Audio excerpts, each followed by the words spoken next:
જે મિત્રો ઓનલાઈન ધંધો કરતા હોય એમના માટે ખાસ જો તમે ઓલા ઉબેર રેપિડો ઓનલાઈન ધંધો કરતા હોય તો તમારે એક તો પહેલાં ટાઈમ નક્કી કરવાનું, એ ટાઈમે તમારે ઓનલાઈન રહેવાનું.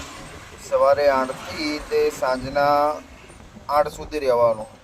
એમાં તમને ફાયદો ઘણો બધો થશે, કેમ કે સવારે 8થી તમે 8 કરશો ને તો મિનિમમ 2000-2500 તમે કમાઈ લેશો. ઓનલાઈન તમે જેટલું રહેશો એટલો તમને ફાયદો રહેશે.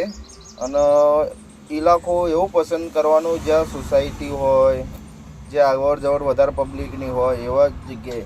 જેમ કે અત્યારે હું છું નાના ચિરોડા સીએનજી પંપની પાછળ, ત્યાં ટીપો પડે છે, પણ આજે સન્ડે છે એટલે આજે એટલી બધી નહીં પડે. પણ અમુક એરિયા એવું ચોઈસ કરવાનો કે જેમાં તમારે ફાયદો થાય. કાલે હું આખો દિવસ એજી આવી હતો, આજે નાના ચિરોડા આવ્યો છું, પણ હવે થોડી વાર રહીને ટીપ પડે પછી લઈને